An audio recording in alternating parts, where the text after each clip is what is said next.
Bienvenue dans cette série 8 moments de ma vie qui ont façonné qui je suis aujourd'hui.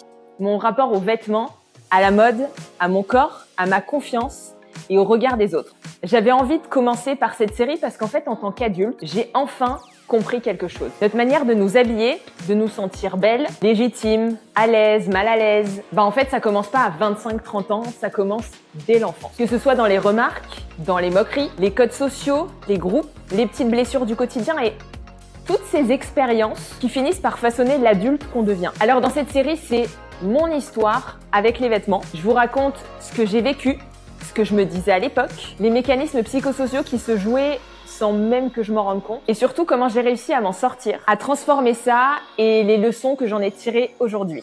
Mon objectif, il est simple avec cette série, vous montrer que rien n'est figé. Que tout ce qu'on a vécu peut se comprendre, se dépasser, se transformer et que notre rapport aux vêtements et à nous-mêmes finalement peut devenir un espace de liberté. Et alors c'est aussi ma manière d'ouvrir la voie pour parler d'identité, d'image de soi, d'amour de soi, de confiance en soi, de rapport au corps et de toutes ces petites graines que l'on sème pour devenir la femme qu'on a toujours voulu être. Bienvenue dans le deuxième épisode de ma série Mon histoire et mon rapport aux vêtements et comment ça a joué sur ma confiance en moi. Aujourd'hui, on est sur une période un peu plus longue, concrètement du primaire au collège, où mon corps a été une attaque de moquerie. Concrètement, du primaire au collège, j'ai été moquée sur 3 choses. 1, le fait d'être trop mince, trop maigre. 2, le fait que je portais des lunettes et donc on me surnommait le serpent à lunettes. Et 3e chose, mes dents. J'ai des grandes dents. Donc, pareil, on s'est moqué de moi. Donc, dents de cheval, grandes dents, enfin bref. Tous les adjectifs très sympas qu'on peut recevoir à ce moment-là, quoi. Et ça a été vraiment du primaire au collège. Donc, ça fait un peu écho à la première histoire du CE2 par rapport aux abdos. Sauf que là, ça a continué pendant plus longtemps. Et en fait, ce qui est terrible, c'est que à ce moment-là, je me dis, mais merde, on se moque de moi pour des trucs que je ne peux pas changer, en fait. Je suis mince, je ne peux rien y faire. Franchement, je ne peux rien y faire. Donc, le problème, c'est que, encore une fois, pour arrêter d'être emmerdée par les personnes qui se moquent de moi, c'est là où je commence à porter des choses un peu plus larges. C'est-à-dire que, enfant, je mettais beaucoup plus de choses moulantes. Là, je commence à porter des choses qui vont être un peu plus larges. Alors, je me cache pas sous du big oversize, mais j'étoffe un peu la silhouette. La deuxième chose, c'est les lunettes. Pareil, j'y peux rien, astigmate hypermétrope, je vois rien quand je suis à la classe, je vois pas le tableau, j'ai besoin de porter des lunettes. Là, pareil, je me fais moquer sur la forme des lunettes, sur la couleur des lunettes. À cette époque-là, j'ai quand même souvenir que ce n'était pas moi qui devais choisir mes lunettes parce que, merci maman, merci papa, c'était quand même flashy. Il y avait du rose, du rouge, enfin voilà. On voyait ça, quoi. On aurait pu mettre des lunettes. Je sais pas pourquoi.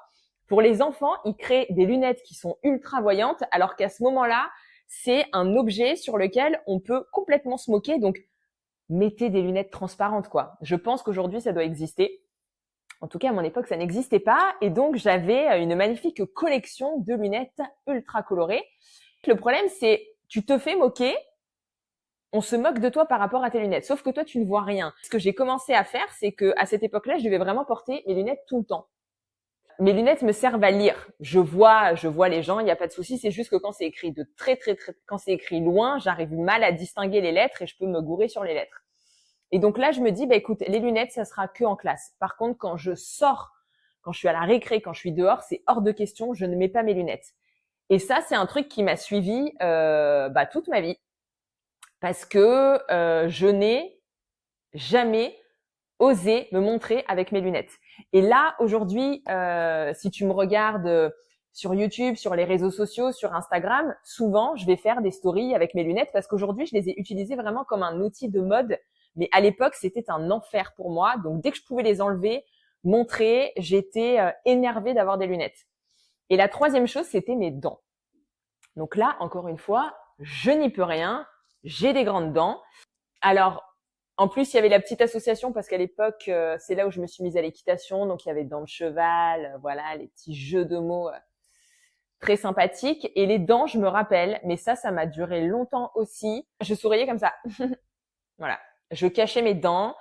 Si je m'esclaffais, bah, je mettais la main devant pour pas qu'on voit. Vraiment, c'est quelque chose qui, pendant longtemps, m'a bloquée. Et c'est finalement, en devenant plus grande et en devenant adulte, je crois que mon souvenir, c'est quand j'étais en école de commerce où il y a un jour, je sais plus, ouais, je crois que c'était un des camarades avec qui je m'entendais bien qui m'a dit ah mais t'as un super sourire et tout. Je dis ouais mais j'ai des grandes dents. Il dit mais en fait on s'en fout, t'as un beau sourire. Et donc là je pense que ça m'a tilté du truc de attends, tu t'empêches de sourire, de te cacher, alors qu'en fait les gens ils remarquent ton sourire mais pas tes dents en fait. C'est pas un problème. Et ça m'a duré ultra longtemps. Ah oui, le dernier truc qu'il y a eu aussi, c'est le fait d'être grande.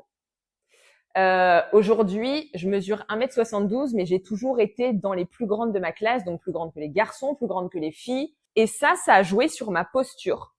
Parce qu'en fait, j'ai toujours été courbée, comme ça, les épaules en avant. Et j'ai souvenir vraiment de mon père qui me disait « Caro, redresse-toi, Caro, tiens-toi droite ». Mais en fait, c'était un espèce de mécanisme que j'avais mis en place pour me cacher, me camoufler. T'es trop grande, Caro, donc essaye de te rabaisser comme tu peux. Donc il y a eu cette chose-là qui a fait que je me suis jamais tenue droite et qu'encore aujourd'hui, quand je regarde des photos de moi enfant ou plus jeune, je me dis mais c'est horrible quoi, t'es courbée, c'est pas beau. Donc je me tenais pas droite, même sur les photos de groupe, j'essayais de me contorsionner pour me rapetissir le maximum possible. Et j'ai eu du mal à porter des talons parce que pareil, j'étais trop grande. Donc en fait, t'es trop grande, donc plus t'es grande, plus on voit que toi parce que c'est toi qui dépasses. Je dirais que sur le fait d'être grande, c'est plus moi qui me suis auto-sabotée, jugée par rapport à ça, parce que par rapport aux autres, j'ai jamais eu de remarques sur ma taille. C'est moi qui me suis fait des remarques sur ma taille. Par contre, la minceur, les dents et les lunettes, ça a concrètement été des moqueries. Et donc là, ce qui est vraiment intéressant de se comprendre, c'est qu'en fait, les enfants, à ce moment-là, ils vont vraiment choper le truc qui dépasse, le trait physique qu'ils vont pouvoir te nommer comme ça. Bah voilà, c'est Caro grande dent, c'est Caro dent de cheval. Voilà. Génial, Cimer. C'est vraiment là-dessus qui s'utilise. Donc, comment on arrive à ressortir de ça? Comment on arrive à s'en extraire en tant qu'enfant? Encore une fois, le rôle des parents de mettre en valeur, etc. Le rôle de l'enfant de s'assumer en assumant, sourire. Et voilà, si mes dents elles te dérangent, sorry, mais moi j'y peux rien. C'est vraiment essayer d'extraire ça. Et aujourd'hui, finalement, ce que j'ai réussi à mettre en place, c'est, comme je disais tout à l'heure par rapport aux lunettes, les lunettes, c'est devenu pour moi un accessoire de mode qui permet d'identifier.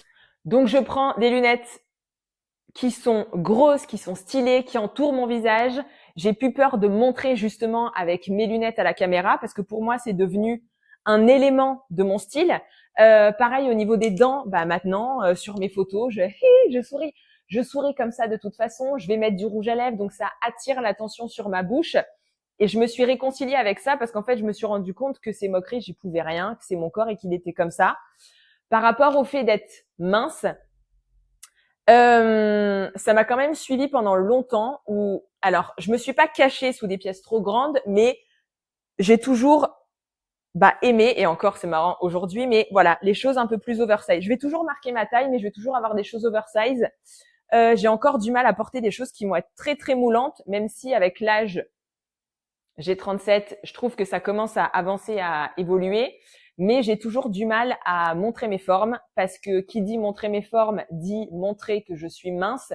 Et donc je pense que ça me rappelle un souvenir aussi d'enfance de tu vas te choper des moqueries si tu montres trop ton physique. Ce que j'aimerais que t'en retiennes aujourd'hui, c'est qu'il a été une moquerie à une époque, tu peux en faire une force et tu peux jouer avec. Parce qu'en fait, l'humain va s'appuyer sur la différence pour se moquer. Mais si toi, tu utilises cette différence comme un attrait fort de toi, de ton physique, en fait, il pourra pas t'attaquer. Moi, les gens, aujourd'hui, je reçois aucune, mais alors vraiment, aucune remarque sur mes dents, sur mes lunettes. Mais jamais de la vie, parce que j'assume la chose. Et en fait, c'est réussir à assumer cette chose, à se l'approprier pour s'empêcher les moqueries et s'empêcher les critiques. Voilà, donc c'était le deuxième épisode, deuxième moment de vie. N'hésite pas à me partager en commentaire, toi aussi, quelles ont été les moqueries, les critiques que tu as subies, que ce soit des amis, que ce soit de la famille aussi. Comment tu t'en es sorti? Est-ce que tu t'en es sorti ou est-ce que tu es toujours en train d'essayer de dealer avec ça et et d'avancer avec ça. On verra de toute façon dans des prochaines interviews avec des experts comment on arrive à transformer ça. C'était mon partage du jour. On se retrouve dans un prochain épisode où là, je vais te parler cette fois de mon entrée en terminale et de ce méga sentiment d'appartenance qui naît. À bientôt dans le prochain épisode.